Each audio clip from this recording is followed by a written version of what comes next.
What's going on, guys? This is Vince with vshred.com. So, do you consider yourself skinny fat? Now, first, we should probably define what this body type is, because in short, you're kind of skinny, but you're not very lean and probably have a tough time putting on muscle. But then you also have some fat.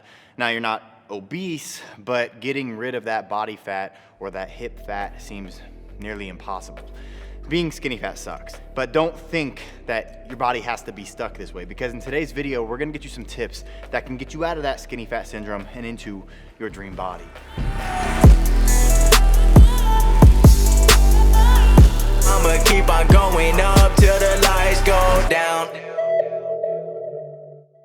Okay, so one of the primary reasons that you're skinny fat is something you unfortunately can't change, and that is your genetics. It's your body type. But just because you can't change your genetics does not mean that you're a prisoner to them. Now, this is the number one reason that I created my body type quiz, because everybody has different starting points and they have different goals. And so someone who wants to, let's say, put on a little muscle and burn a little fat has to basically do that a lot differently than someone who just wants to lose 50 pounds of weight, or someone who wants to just bulk up and has no problem with body fat. And so you need a specific routine that is detailed or strategically in place for your specific goals and for where you're at, and get you from where you are right now to where you want to be. And so please take my body type quiz. I've used this body type quiz to help over 1 million people around the world, over 150 different countries, and the results have been insane. And so if you want to check it out, I'll put a link to it right below in the description. Just answer a couple questions and let me show you exactly what you need to do to get out of that skinny fat body. So back to today's video. There is actually a medical definition of being skinny fat. It's called medically obese normal weight, or MONW. Again, this just means that you really don't have much muscle, so you're small, but you also have excess fat, resulting in a soft body. And people that have this body type also typically have narrow shoulders and smaller wrists, and sometimes a longer frame. Maybe you refer to yourself as lanky because you look thin and long in clothes, but when the shirt comes off, you look a little chubbier. Now, the typical thought process is that if you're overweight, you're unhealthy, and if you're thin, you're healthy, but there is so much more to it than merely being fat or skinny. There's actually some medical research that found that being skinny fat is hazardous to your health. One group of researchers discovered that nearly 1 in 4 skinny people actually have pre-diabetes and are medically obese, which gives even more of a reason to get this fixed. So let's do it.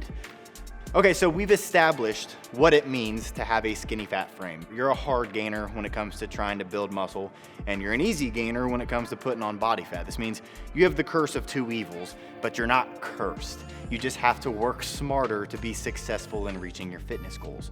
Now, many people often wonder where to start, and one of the most common questions that I get is, should you attempt to gain muscle first and go into a bulk, or do you try to lose fat first and cut before you bulk? And you could say it depends on if you have more fat to lose or more muscle to build and your specific goals, but I don't believe in strict cutting or dirty bulking, at least not for the average man or woman. Because either way, the end goal is going to be both. Because while it's not impossible to build muscle and lose fat at the same time, it's harder to do when you're in a caloric deficit, which is usually what you need to do to lose body fat. So what do? Well, you stop prioritizing cardio, you start lifting weights, and you do not attempt to bulk. And you focus on proper nutrition for your body type, because typically those that are skinny fat are ectomorphs, aka a hard gainer. But if you're not sure, take our body type quiz just to double check. But before we break down cardio and lifting and diet, I'm not saying don't do cardio. You're gonna have to do that. Both cardio and strength training are key for those with a skinny fat physique, because cardio can blast fat, it can improve your fitness level, and it improves metabolism, but strength training builds muscle, and you need both. So let's start with cardio. Now, personally, I would suggest that you focus on HIIT cardio over steady state cardio, because in my opinion, and the opinion of many others, it is less muscle wasting and burns more calories because you can knock it out in less time. Now, depending on how high your body fat level is, you'll probably want to aim to get 10 to 20 minutes of HIIT cardio 3 to 5 days per week. And since it is my go-to cardio, we have tons of HIIT workouts here on the channel that you can do. I'll link one of my favorite HIIT workouts in the card above. But steady state cardio is not necessarily a bad thing, and probably is a good idea to add in a couple 15 to 30 minute sessions each week. But all I'm saying is that it's just not the best option for your primary cardio. So you can try adding in 15 to 30 minutes on the Stairmaster or incline treadmill to start your day, or before a workout or after a workout. But if you're going to the gym and today's supposed to be the most effective cardio workout, plan to do a HIIT workout. Now, something else that I talk about a lot, and even talk about in my body type quiz, is that you should also be focusing on your daily NEAT, or non-exercise activity thermogenesis. This is the energy expended for everything that we do that is not sleeping or exercise related, meaning if you make some simple daily habit changes, you'll increase your NEAT and burn extra calories during activities you're already doing. This can be things like parking a little further out in the grocery store parking lot so you walk twice as far into and out of the store, or doing a little extra yard work on the weekends, or standing while you're working on your computer, or walking around while you're on the phone, or taking stairs instead of the elevator. Think of ways that you can increase your NEAT while doing these things, and it may seem minimal, but it could seriously help you to ensure that you're hitting your movement goals and burning some extra calories without even noticing it. That's the biggest part. It's sustainable.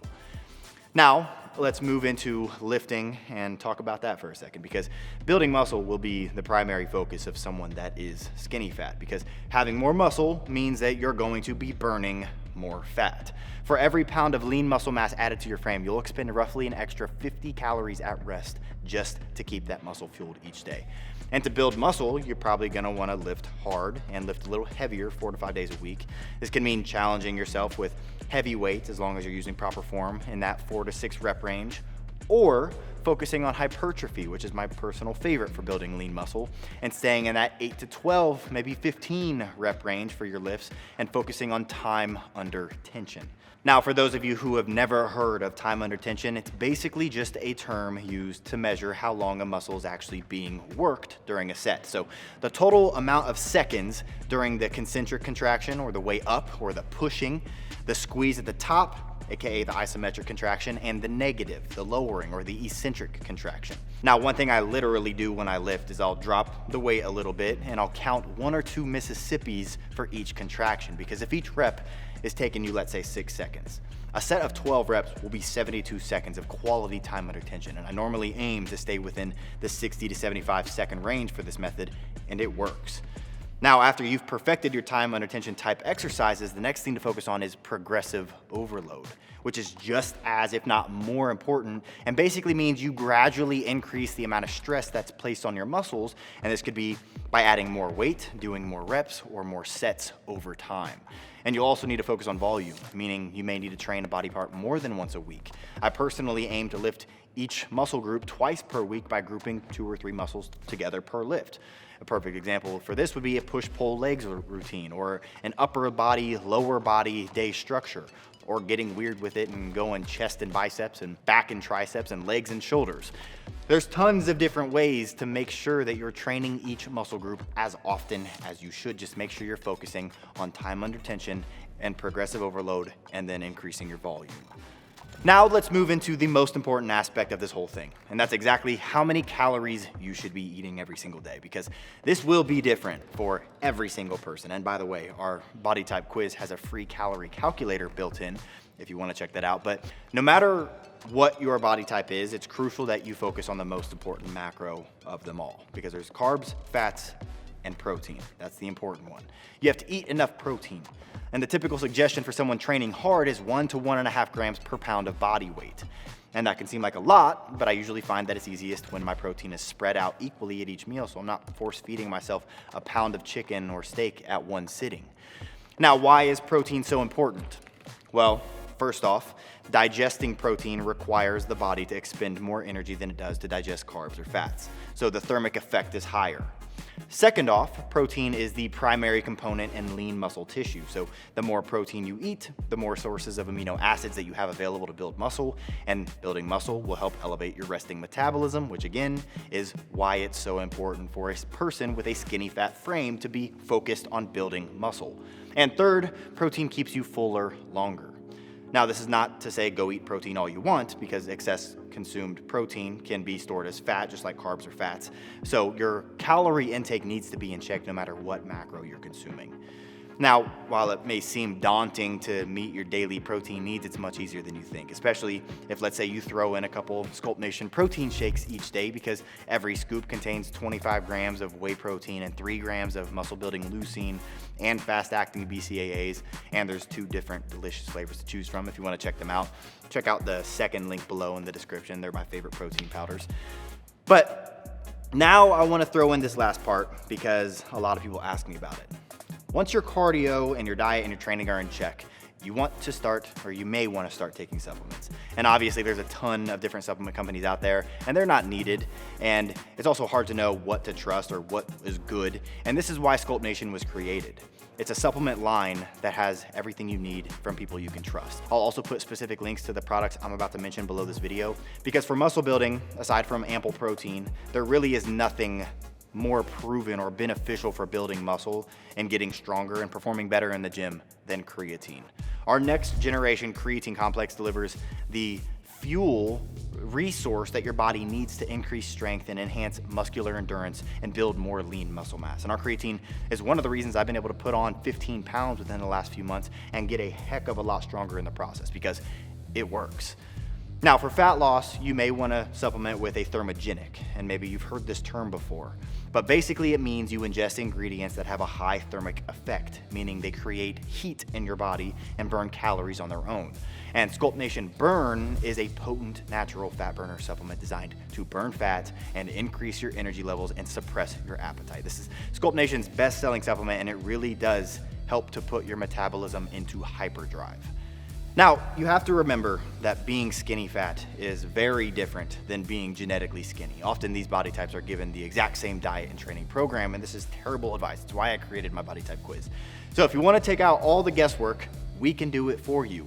Just take that quiz below, answer just 5 questions for me, let me know what you're struggling with and what your goals are, and I'll show you exactly what you need to do in the gym and in the kitchen to get in the best shape of your life, faster and probably easier than anything you've ever tried. So click that link down in the description below.